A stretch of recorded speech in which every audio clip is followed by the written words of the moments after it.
si Presidente. Sa isang demokrasya, ang suporta ng mamamayan ay dapat igalang. Mr. Speaker, my distinguished colleagues, magandang hapon po. I rise today not in triumph, nor in anger, nor in pursuit of political advantage. I rise because the Constitution commands us to rise. I stand before this chamber carrying not privilege, but duty. Isang mabigat na tungkulin na ipinagkatiwala sa atin ng saligang batas at ng sambayanang Pilipino. Sa mga pagkakataong gaya nito, sinusubok hindi lamang ang isang opisyal, kundi ang tibay ng ating mga institusyon. Ang katapatan natin sa batas at ang ating kakayanan na unahin ang bayan kaysa sa politika. On behalf of the Committee on Justice, and in faithful compliance with our constitutional mandate, I rise to sponsor Committee Report number 261, together with House Resolution number 989, setting forth the articles of impeachment against the Vice President of the Republic. Mr. Speaker, simple lamang ang hinihingi ng pagkakataong ito sa atin.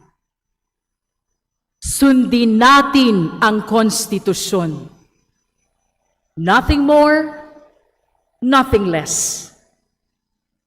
Hindi po kami narito upang humatol ng pagkakasala.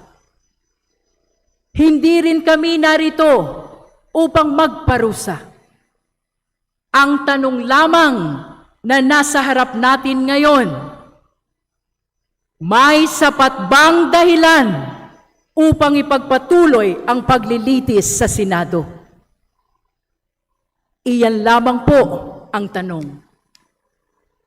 At iyan ang sagradong tungkulin na ipinapasa ngayon ng Committee on Justice sa buong kapulungan. Hawak po natin ngayon ang bunga ng mahabang proseso. Hindi ito nabuo sa isang gabi. Hindi ito produkto ng chismis, galit, o sigaw sa social media. Committee Report, 52 pages. House Resolution, 18 pages. Articles of Impeachment, 23 pages. At lampas pa rito ay libu-libong pahina ng annexes, records, certifications, testimonya, financial documents, at deliberations na masusing pinag-aralan ng Committee on Justice. Bawat pahina ay may bigat. Bawat dokumento ay may implikasyon. Bawat testimonya ay may kaakibat na pananagutan. Nagawa na po ng Committee on Justice ang bahagi nito. We examined the evidence. We tested the arguments. We listened to every side. We placed everything on record. At ngayon, ang desisyon ay nasa kamay na ng buong House of Representatives. Tayo ngayon ang haharap sa sambayanang Pilipino upang sagutin ang isang simpleng tanong. Kapag may mabigat na aligasyon laban sa isa sa pinakamataas na opisyal ng Republika, ano ang dapat gawin ng House of Representatives? Tumingin sa kabila, manahimik, o sundin ang konstitusyon? Nitong mga nakaraang araw, paulit-ulit nating narinig ang isang tanong. May numero ba tayo? Ilan daw ang boboto? Kaya ba ang 1/3 vote? May umatras na raw. May nag-withdraw na raw. Wala pang ang botohan. May bilang na agad ng mga sumusuko. Pero, Mr. Speaker, distinguished colleagues, iyan ba talaga ang pinakamahalagang tanong ngayon? Because if we remember, we already went through this process before. Noong nakaraang impeachment proceedings, mayroon ng sapat na numero. 215 kasapi ng kapulungang ito ang bumoto upang isulong ang impeachment. Isa iyon sa pinakamalaking bilang sa kasaysayan ng ating Kongreso. Pero ano ang nangyari? Tinigil ng Korte Suprema. At mahalagang linawin kung ano ang tunay na sinabi ng Korte Suprema. Hindi nila sinabi na wala nang dapat sagutin. Hindi nila sinabi na walang kailangang ipaliwanag. Hindi nila sinabi na bawal nang magkaroon muli ng impeachment proceedings. Ang sinabi ng Korte Suprema ay ito: kung gagawin natin ito, gawin natin ang tama. Sundin natin ang proseso. Sundin natin ang konstitusyon. At iyan po ang ginawa ng Committee on Justice. Kaya ang tunay na tanong ngayon ay hindi lamang kung may numero tayo.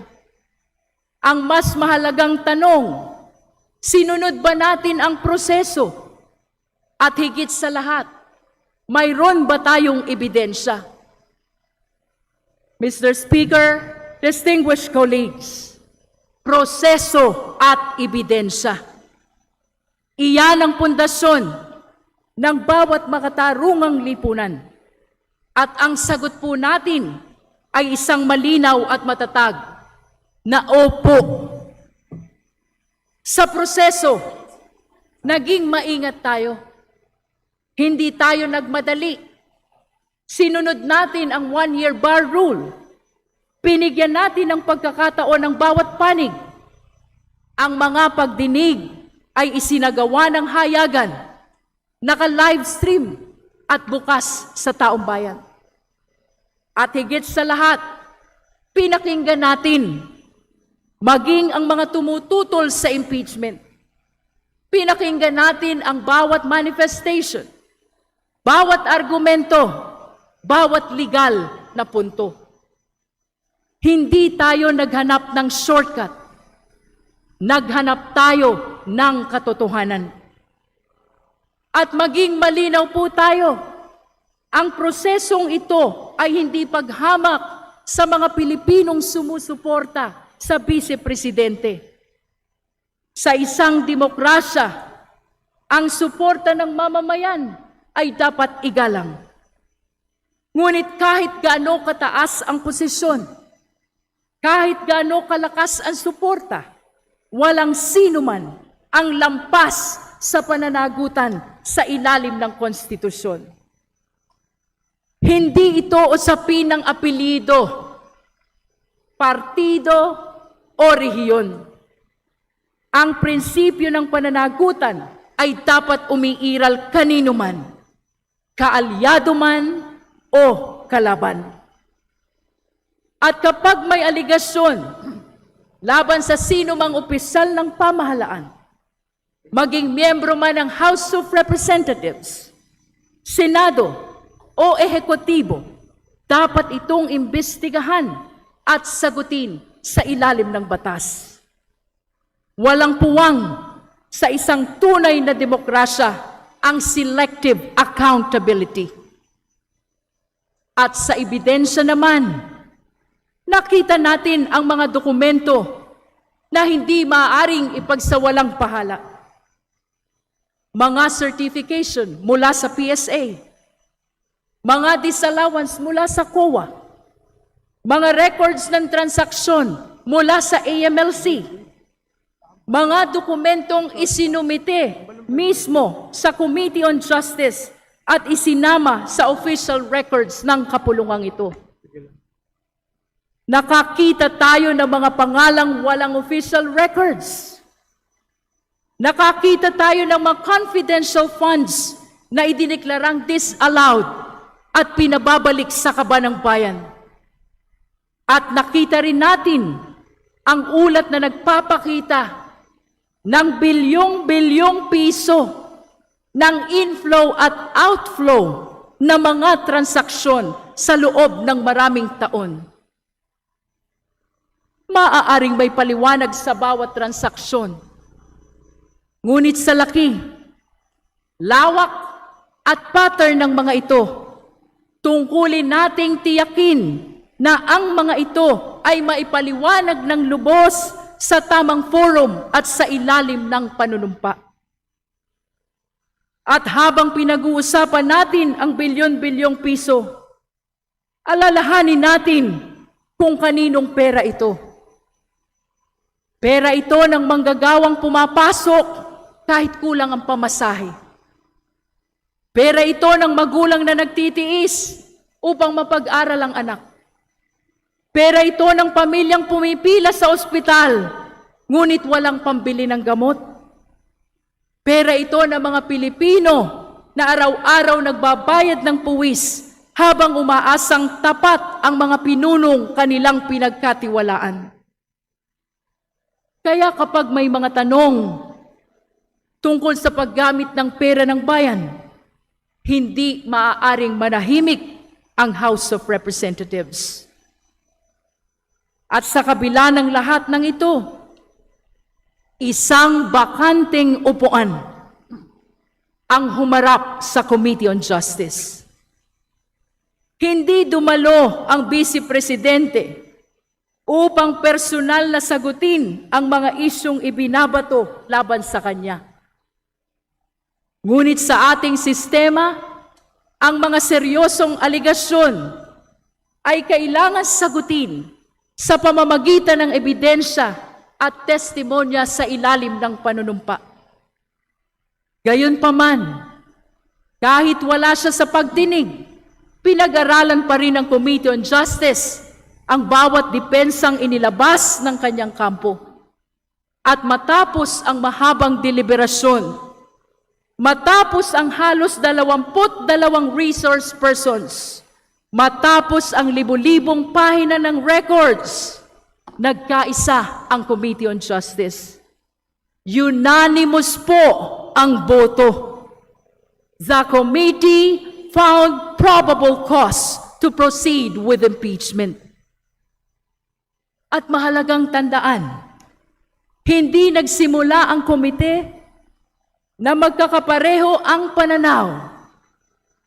Marami ang nagtanong, marami ang nagtuda, marami ang nais munang makumbinsi.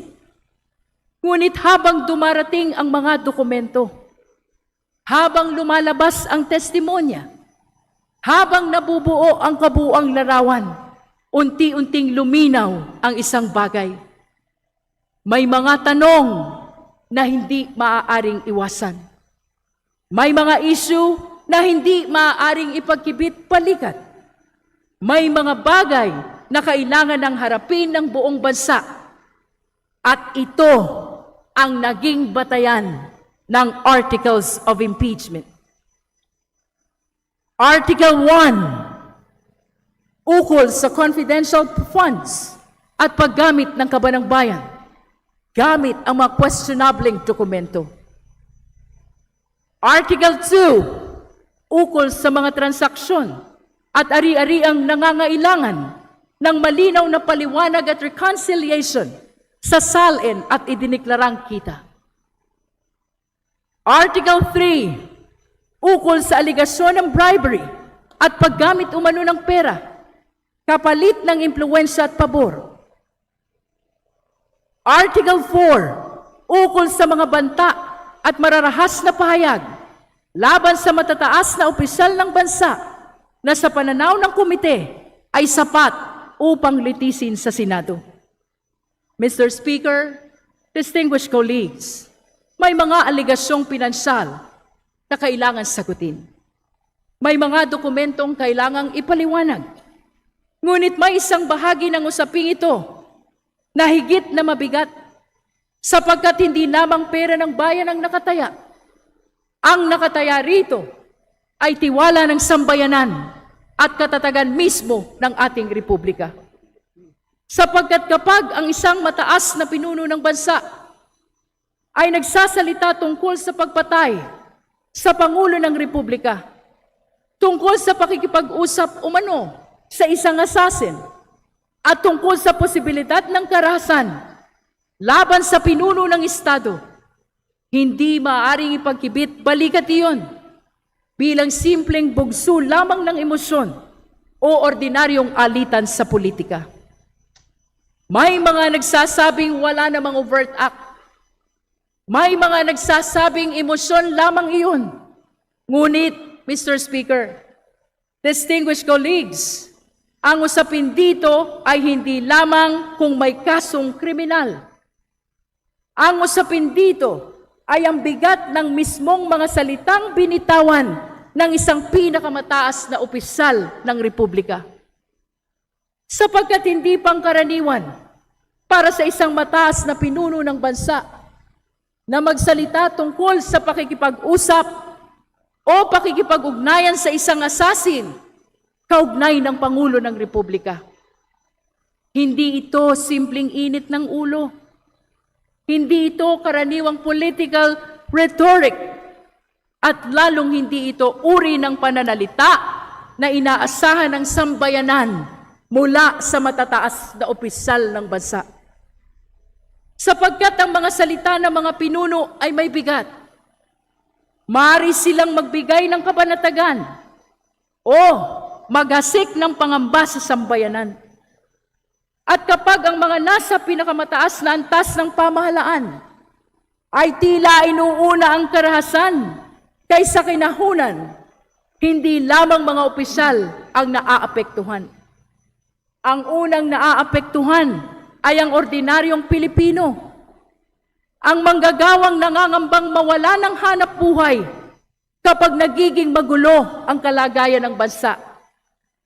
Ang pamilyang hirap na nga sa taas ng presyo ng bilihin at lalo pang nangangamba kapag humihina ang tiwala sa pamahalaan at ekonomiya. Ang maliliit na negosyong umaasa sa katahimikan at katatagan upang patuloy na makaraos araw-araw. At ang mga magulang na ang tanging hangad ay isang ligtas, maayos at matatag na kinabukasan para sa kanilang mga anak. Sapagkat sa panahon ng krisis, hindi karahasan ang hinahanap ng bayan sa kanilang mga pinuno. Ang hinahanap nila ay kapanatagan. Hindi takot, hindi pangamba, hindi kaguluhan. Sapagkat ang tunay na lakas ng pamumuno ay hindi nasusukat sa tapang at karahasan. Nasusukat ito sa kakayahang magbigay ng kaayusan, kapanatagan sa sambayanan, lalo sa panahon ng pangamba. At ito ngayon ang isa sa mga tanong na kailangang harapin ng sambayanang Pilipino. Anong uri ng asal, paghusga at pamumuno ang inaasahan natin mula sa mga pinunong pinagkakatiwalaan ng sambayanan? Mr. Speaker, distinguished colleagues, ang mga articles of impeachment na nasa harap natin ngayon ay hindi simpleng political document. Ito ay salamin ng isang mas malaking tanong na bumabagabag sa sambayanang Pilipino. Anong uri ng pamumuno ba ang karapat-dapat sa ating bansa? Sapagkat ang usapin dito ay hindi lamang legal. Ito ay moral, ito ay constitutional. At dahil moral at constitutional ang usapin, hindi maaring takasan ng alinmang institusyon ang tungkuling ito. At kapag may mabibigat na pagdududa tungkol sa paggamit ng pera ng bayan, tungkol sa katapatan sa salin, tungkol sa asal at pananalita ng isang pinuno, hindi maaring manahimik ang House of Representatives. Hindi tayo maaaring magbulag-bulagan. Hindi tayo maaaring matakot. Hindi tayo maaaring maging kasabwat ng katahimikan. Mr. Speaker, distinguished colleagues, marahil ito ang isa sa pinakamabigat na boto na gagawin natin bilang mga halal na kinatawan ng bayan.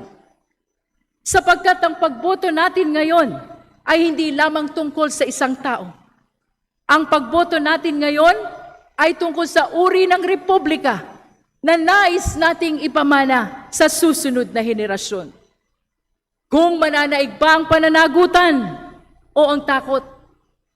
Kung mananaig ba ang katotohanan o ang ingay? Kung mananaig ba ang konstitusyon o ang kapangyarihan? At ngayon, balikan natin ang tanong na paulit-ulit nating naririnig. May numero ba tayo, Mr. Speaker? Distinguished colleagues, opo, meron po tayong numero. Ngunit ang numerong tinutukoy ko ay hindi lamang bilang ng boto. Nasa records po ang numero. 6.7 billion pesos. Iyan ang numerong kailangang may paliwanag sa sambayanang Pilipino. Iyan ang numerong hindi maaring ibaon sa limot. Iyan ang numerong nagtatanong kung may mga bagay bang kinakailangang lubos na may paliwanag sa sambayanang Pilipino. At sa Senado, naroon ang pagkakataon ng Vice Presidente na sagutin ng buo ang bawat aligasyon, iharap ang kanyang ebidensya at marinig ng buong sambayanan ang kanyang panig. At kung hindi natin haharapin ang tanong na iyan ngayon, kailan pa? Kung hindi tayo kikilos ngayon, sino pa? Ang mga republika ay hindi bumabagsak sa isang iglap. Unti-unti silang humihina kapag ang pananagutan ay inuunahan ng takot. Mr. Speaker, distinguished colleagues, ang hinihingi lamang natin ngayon ay ipagpatuloy ang proseso. Bigyan natin ang pagkakataon ng Senado na dinggin ang buong katotohanan. Hayaan nating manaig ang ebidensya. Hayaan nating manaig ang proseso. Hayaan nating manaig ang konstitusyon. At sa huli, hayaan nating manaig ang bayan. With that, Mr. Speaker, distinguished colleagues, I respectfully urge this chamber to vote in favor of Committee Report number 261 and House Resolution number 989. Let us do our duty. Maraming salamat po. Majority Leader. Mr. Speaker, please recognize Representative Paulo Henry M. Marcoleta for his interpellation. Representative Paulo Henry Marcoleta, party list Sagip, is hereby recognized. You have 2 minutes. Thank you, Mr. Speaker. Distinguished sponsor. Madam Sponsor, could you please identify the exact rule, resolution, order, or House authority that allowed the Committee on Justice to conduct impeachment hearing during the adjournment of session? Mr. Speaker, distinguished colleagues, let us be reminded by the distinction between an impeachment process vis-a-vis the legislative process. The impeachment process is governed by Article 11 of the Constitution, whereas The legislative process is governed by Article 6 of the Constitution. Suffice it to state that there is entirely big difference between an impeachment process and a legislative process. As a matter of fact, Mr. Speaker, there is a different set of rules which govern the proceeding of impeachment. In the same manner that there is a different set of rules that govern our legislative process. Mr. Speaker, in other words, my distinguished colleagues, the impeachment process is not governed by breaks and recess. And to validate that, Mr. Speaker, the House of Representatives, before the break, before the start of the proceeding before the Justice Committee, even passed a resolution expressly authorizing the Justice Committee to proceed with its hearing, to exercise the compulsory process, and even to use the electronic mode of sending notices and documents. Mr. Speaker, in conclusion, there is nothing under the rule which prohibits hearing of the Justice Committee during recess. It must be remembered, impeachment process is entirely different from the legislative process.